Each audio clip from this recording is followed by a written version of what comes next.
My name is Paul Buck, and I'm a writer, an artist, and I've edited magazines and books and translate from the French as well. It's an accumulation of all those ways that I work that really results in an exhibition like this. It's called In the Disappearing Mist, The Gift Whispers, and that's for a number of reasons, partly because I'm playing with the concept of memory and ideas of work which you see once and you never see it again, which is quite often the case in artwork. This exhibition that dates from 20 years ago at the Cabinet Gallery, it's a text in a book. It's about disappearing, and I was working with all the different concepts of what the text was saying in disappearing. It's a very complex text, but I wanted to simplify it by putting it on the wall, because once again I think that you can do things in a visual sense that you can't do in the book, or you can play games anyway. So I wanted to express ideas to do with disappearing and what the text, only in some ways, visually on the wall. And I took some quotes from elsewhere which were to do with ideas of disappearing, to give people as they came in an idea of what they could think about. Everyone knows about the people that disappeared in South America, which is very relevant to the time. But I've taken quotes from other people about notions of disappearing. And so that plants that in your head as you read the text or look at the text, because I don't expect everyone to read all of them. And many of the pages are repeated anyway.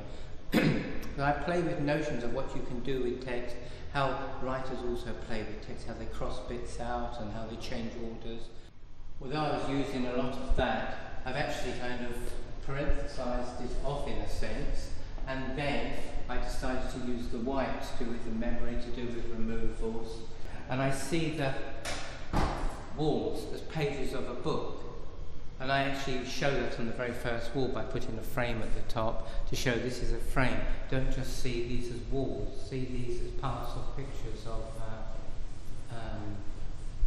a gallery, but the wall as a page.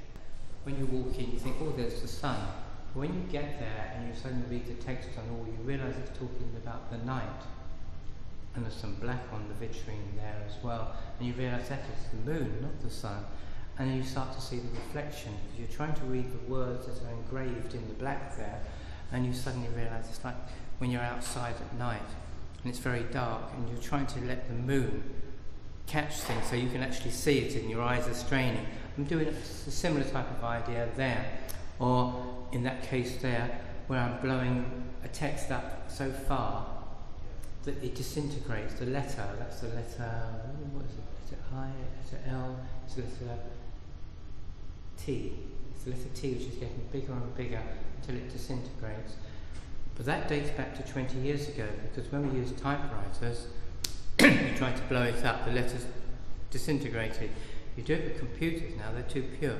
This room here is actually recent work. I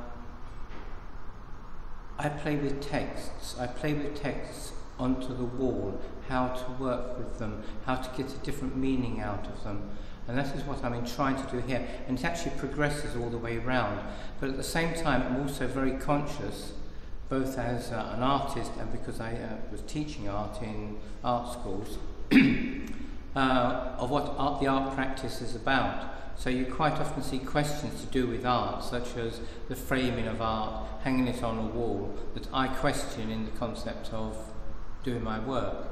But still, I quite often work with paper, and I work with various forms of pens, felt tips, because I like handwriting. And although I use a computer, I still think that if I can, I like to do handwriting. And I relate that also to using a pencil or a pen, to holding a paintbrush. And so I aspire all the time to moving towards making paintings. And so in this room, although I'm using pencils and pens most of the time, by the very end, I'm actually using paint. And then I gave the work to a young artist called Pearl Petit, and she responded to the concepts that are going on to do with disappearing, images disappearing, concepts of memory, concepts of mist. I also wanted to play with that because we're at the seaside and in the morning when you wake up, if you were staying here or you live here and you look out across the estuary, you look out towards the sea, you often have a mist rolling in, and I like that idea of playing with that. It relates to this idea of memory for me anyway. All the artists in here I've worked with, they've asked me to work with them on something, or they've worked with me on something. It's not the idea of money, we do things because we want to do things. So when I asked Sophie, for example, if I could use something which I had of hers, she then said, can I do a mural instead? So I said okay. So she knew that it was going to disappear within 3 months. Susan Miller, who is here in this vitrine, this dates to a piece in 1975 when I did a photomat portrait with her. She was collecting photomat portraits. But also we had a long friendship, and I have done a very long interview with her.